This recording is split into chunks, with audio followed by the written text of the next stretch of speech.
గురించి చెప్పుకుంటున్న ఈ తరుణంలో నిన్న మాజీ మంత్రి హరీష్ రావు గారు టీఆర్ఎస్ నాయకులు నిన్న మాట్లాడుతూ ఏదేదో మాటలు ఎంత భయంకరంగా అంటే ఒక మనిషి అసూయ పీక్స్కి వెళ్ళిపోతే ఎట్లుంటుంది, ఒక కుళ్ళుబోత్తనం ఎట్లుంటుంది, ఒక తట్టుకోలేనితనం ఎట్లుంటుంది అంటే ఆయన ప్రెస్ మీట్ ఒకరోజు హరీష్ రావు గారు పెడతారు, ఒకరోజు కేటీ రామారావు గారు పెడతారు, ఇంకో రోజు గ్యాప్ ఇచ్చి కవిత గారు పెడతారు. వీళ్ళు ముగ్గురే ప్రెస్ మీట్లు కూడా పెట్టేది.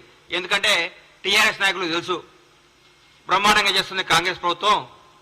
గౌరవనీయులు మన ముఖ్యమంత్రి యువకులు ఫైర్ బ్రాండ్ శ్రీ రేవంత్ రెడ్డి గారి నేతృత్వంలో కాంగ్రెస్ పార్టీ కాంగ్రెస్ మంత్రులందరూ అద్భుతంగా ప్రగతి పదం వైపు దూసుకుపోతూ తెలంగాణ రాష్ట్రాన్ని పేరుని ఖ్యాతిని వాణిని భారతదేశం మొత్తం వినిపించే విధంగా చేస్తున్నందుకు ఈ రోజు భారతదేశం కూడా మన తెలంగాణ రాష్ట్రం గురించి చెప్పుకుంటాను. ఈ తరుణంలో నేను హరీష్ రావు గారు అంటారు 100 రోజుల తర్వాత ఇలా పప్పులు ఉడకమన్నాడు. నేను చెప్తున్నా హరీష్ రావు గారు 100 రోజుల తర్వాత కాంగ్రెస్ ప్రభుత్వం బిర్యానీ ఉడుకుతుంది, చికెన్ ఉడుకుతుంది, గుడ్లు ఉడుకుతాయి, అన్నీ ఉడుకుతాయి. మీది ఏం ఉడకదు, మీ నీళ్లు కూడా ఉడకవు, మీ నీళ్లు కూడా తాగవు. ఎందుకు సార్ 100 రోజుల తర్వాత మమ్మల్ని ఏం చేస్తారు సార్? మీరు ప్రగతి భవన్ని ప్రజాభవన్ చేసినందుకా? మీ ప్రగతి భవన్లో ఉన్న 100 గడీలు 5-6 పెద్ద పెద్ద బిల్డింగ్లు విడగొట్టి అందరికి అందుబాటులో తీసుకొచ్చినందుకా? ఒక దళిత ఉప ముఖ్యమంత్రిని తీసుకొచ్చి అందులో పెట్టినందుకా? ఎందుకు సార్ మీరు చేసేది? నియంతృత్వ పాలనకు పాతరేసి ప్రజాపాలన తీసుకొచ్చినందుకా? మరి మహిళలందరికీ ఫ్రీగా బస్సులు ఇచ్చాం, ఫ్రీ బస్ టికెట్. 8 కోట్ల పైచీలకు ప్రయాణించారు మహిళలు.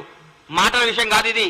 8 కోట్ల మంది స్త్రీమూర్తులు ఫ్రీగా తెలంగాణ రాష్ట్రంలో టికెట్ లేకుండా అందరూ అనుకుంటున్నారు నిన్న అన్న ఈ నెల నాకు 1300 మిగిలినాయి, ఈ నెల 1500 మిగిలినాయి, ఈ నెల 1600 మిగిలినాయి, ఈ 1600 తీసుకపోయి చిట్టి కట్టుకుంటాంది మా ఇంట్లో పాపం మా ఇంట్లో పనిచేసే ఒక అమ్మాయి. నాకు చాలా ఆనందం అనిపించింది. ఇది ప్రజాపాలన అంటే, ఇది ప్రజా ప్రభుత్వం అంటే.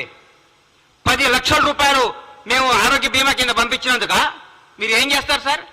మేము ఏ నిరంకుత్వం లేకుండా, ఏ రికమెండేషన్ లేకుండా నీతిగల నిజాయితీ గారి పరిపాలన అందిస్తున్నందుక, నీతిగల నాయకుల్ని మంచి మంచి ఉద్యోగాలు నియమించినందుక ఏ ఫీలింగ్ లేవు. సమాజం ప్రతి ఒక్క కమ్యూనిటీని తీసుకొని నీతివంతమైన అధికారులంతా నియమించి ముందుకు తీసుకుపోతున్నారు ముఖ్యమంత్రి గారికి రేవంత్ రెడ్డి గారు. మీరు దీనికా సార్ ఎందుకు కుళ్ళుకుంటున్నారు సార్? మీరు నాకు అర్థం కావట్లేదు. కాళేశ్వరం మొత్తం మీ మేడిగడ్డ కాళేశ్వరం అవినీతి మొత్తం మా వాళ్ళు ఎంక్వైరీ చేస్తున్నందుక సార్ మీరు?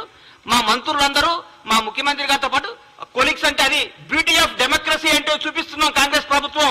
ముఖ్యమంత్రి నేను, మీరందరూ దూరం ఉండాలి, మీకు ఇంటర్వ్యూలు ఉండు, నేను రూమ్ లో ఉంటా, నేను ఫామ్ హౌస్ లో ఉంటా, నేను ప్రగతి భవన్ నుంచి రాను, నేను ఎవరు కనపడను, నాకు 3 వస్తే బయటకు వస్తా, 3 రాకపోతే ఇంట్లోనే ఉంటా, నా ఫుటానే చూసుకొని పరిపాలించుకోమని చెప్తున్నారు మా ముఖ్యమంత్రి. ప్రతిరోజు ప్రజలకు నాయకులకు అందరికీ అందుబాటులో సచివాలయంలో ఇంట్లో ప్రతి కార్యక్రమానికి వెళ్తున్నారు, ప్రతి ఒక్కరితో మాట్లాడుతున్నారు, మొబైల్ అవుతున్నారు.